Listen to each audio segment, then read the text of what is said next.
दोस्तों आज हम बात करेंगे बिटकॉइन माइनिंग पर और बिटकॉइन माइनिंग को समझेंगे कि बिटकॉइन माइनिंग बेसिकली है क्या। क्योंकि बहुत ज़्यादा लोग सर्च कर रहे होते हैं कि मैंने बिटकॉइन माइन करना है, मैंने बिटकॉइन माइन करना है। ये बहुत ज़्यादा लोग ये चेक कर रहे होते हैं कि कौन सा माइनिंग जो है ज़्यादा प्रॉफिटेबल है। तो ये सारी चीज़ें समझने से पहले हमको बिटकॉइन माइनिंग को समझना पड़ेगा।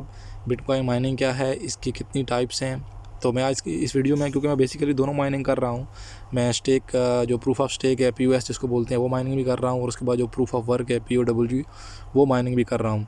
तो आज की इस वीडियो में हम लोग पहले बिटकॉइन माइनिंग को डिफ़ाइन करेंगे या समझेंगे, उसके बाद दोनों टाइप्स जो हैं उसको विद एग्जांपल समझेंगे।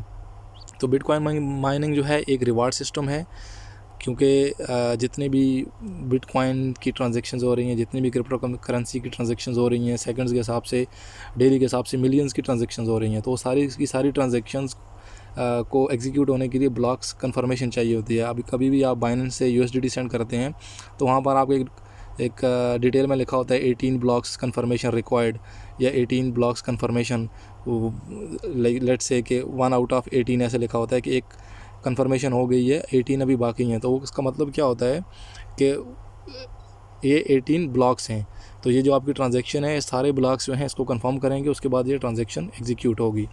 तो आपका जो ग्राफिक कार्ड्स होता है, आपकी जो एसिक होती है, जैसे लेट्स से कि CPU प्रोसेसिंग पावर होती है, ये यूज़ करके, यूटिलाइज़ करके आप वो ब्लॉक्स को सॉल्व कर रहे होते हैं। तो आप डायरेक्टली आप खुद भी नहीं कर रहे होते, बेसिकली एक जो एल्गोरिदम है उसके साथ कनेक्ट करके उसके बाद आप जो है माइनिंग करते हैं।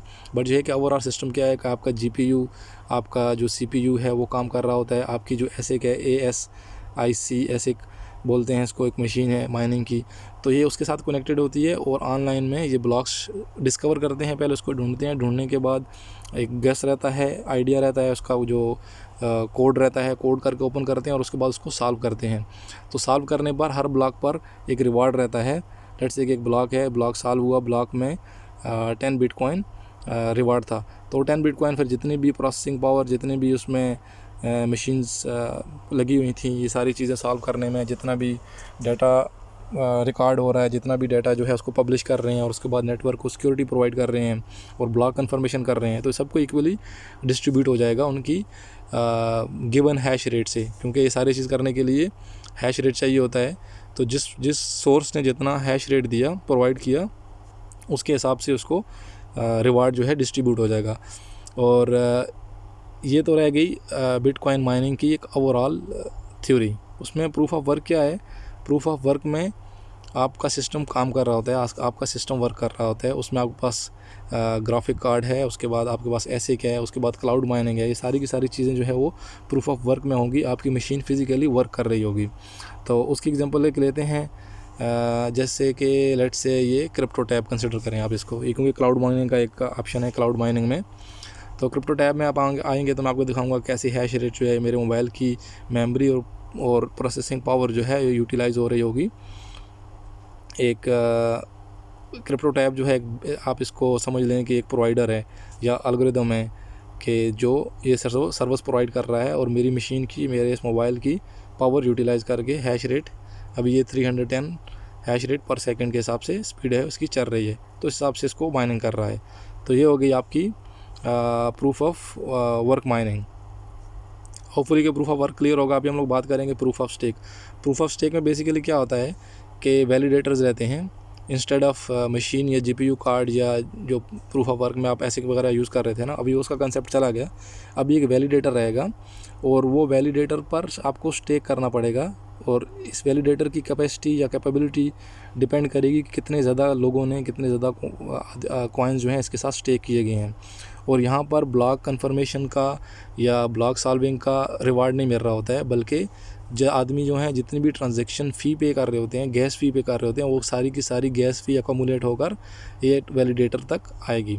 ये वैलिडेटर फिर क्या करेगा, 5% या फिर 10% खुद रखेगा ओवरऑल जो फ़ी उसको मिली है, और बाकी जो बचा है 95 या 90% बचा है, वो सारे का सारा जितने भी उसके साथ स्टेकर्स हैं, क्योंकि आपको मालूम है कि वैलिडेटर के साथ हज़ारों के साथ या 100 के हिसाब से आदमी लोगों ने स्टेक किया होता है, तो ये सारे का सारा रिवार्ड जो है बाद में स्टेकर के पास मिलेगा। और ये डिपेंड करता है कि आपने किसी वैलिडेटर के साथ कितना ज़्यादा आपने स्टेक किया हुआ है। और वैलिडेटर्स जो हैं बेसिकली वो भी बिल्कुल सेम काम करते हैं एज जैसे मशीन है उनका भी जो ड्यूटी सेम रहती है, ट्रांजैक्शन ब्लॉक कन्फर्मेशन करते हैं, डाटा रिकॉर्ड करते हैं, उसके बाद डाटा को पब्लिश करते हैं, उसके बाद फिर जो ऑन चेन सिक्योरिटी इश्यूज़ हैं उनको वो लोग सिक्योरिटी प्रोवाइड करते हैं। तो अभी हम लोग देखेंगे इसकी एक एग्जांपल। मैं अपना वैलेट ओपन करता हूँ और आप लोगों को पहले बता दूँ, क्योंकि मेटामास्क कभी कभी बहुत ज़्यादा टाइम लेता है ओपन होने में, और मैंने क्योंकि इसको फिंगरप्रिंट लगाया हुआ है अपना, तो इससे वो कुछ ज़्यादा ही टाइम लेता है। बट यह है कि अभी जो एग्जांपल है ये एक प्रूफ ऑफ स्टेक एग्जांपल है माइनिंग की। सेम ऐसे ही कि जैसे आप बाइनेंस में स्टेकिंग करते हैं, वो भी एक माइनिंग का ही कंसेप्ट है, माइनिंग का ही एक एग्जांपल है। बट यहाँ पर मैंने डायरेक्टली वैलिडेटर के साथ स्टेक की हुई है, और बाइनेंस में आप बाइनेंस के साथ स्टेक करते हैं, फिर बाइनेंस आपके फंड्स जो है वो वैलिडेटर के साथ, क्योंकि बाइनेंस के थ्रू करने होते हैं। ऑन चेन डायरेक्ट करने से आपका जो फ़ी है वो बहुत ज़्यादा होती है। लेट्स से कि इथेरियम, अभी 32 इथेरियम चाहिए होते हैं हमको अगर हम लोग इथेरियम की ऑन चेन पर अगर अपना स्टेक करना चाहें।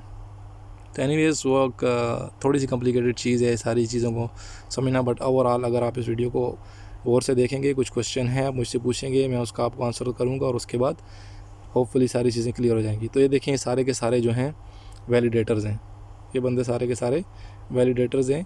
इन्होंने सिस्टम सेटअप किया हुआ है, इनके पास मशीन है, और लेट्स से सिस्टम इन लोगों ने ऑनलाइन में इन लोगों ने ऑलरेडी सिस्टम रेडी किया है, और उसके बाद बंदे लोग इनके साथ टोटल 16 वैलिडेटर्स हैं। तो आदमी लोग इनके साथ अपने फ़ंड जो हैं वो लॉक करेंगे या लेट्स से स्टेक करेंगे। अभी पोर्टफोलियो में जाएंगे तो मैंने 3 ये देखें, पोजी डेवलपर है, पोजी नेशन है, उसके बाद पोजी पूल है, इनके साथ मैंने अपना कॉइन जो है स्टेक किए हुए हैं, और हर वैलिडेटर से मुझे कितना मिल रहा है, 20.56 20.63 या 20.05% मुझे मिल रहा है। और यहाँ पर देखेंगे तो मेरे आपको फ़ंड्स मिलेंगे कि टोटल मैंने स्टेक कितना किया हुआ है, 4957.999, और रिवार्ड मुझे कितना मिला है, 48.57। ये रिवार्ड मेरा है आई थिंक 12 to 15 डेज़ का रिवार्ड है, या 15-17 डेज़ का इतना रिवार्ड रहेगा।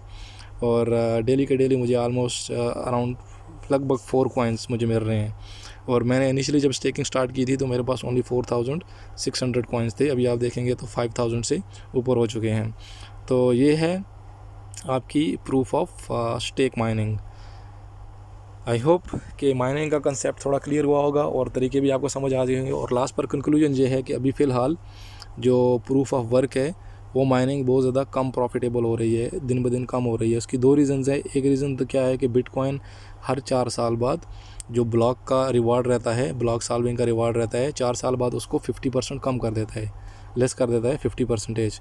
तो लेट्स से कि 2017-2018 से पहले बहुत ज़्यादा माइनिंग का रिवार्ड मिलता था, लेकिन अभी माइनिंग का रिवार्ड बहुत ज़्यादा कम हो गया है। और सेकंड रीज़न क्या है कि एथेरियम एक बहुत बड़ा एल्गोरिदम, ETH कैश या ETH जो है वो अभी मर्ज हो चुका है V2 में।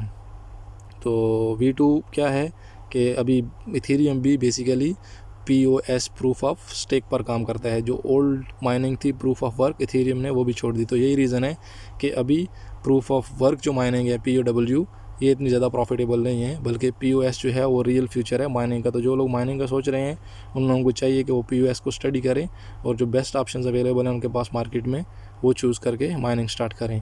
आई होप के वीडियो अच्छी लगी होगी। Thank you so much.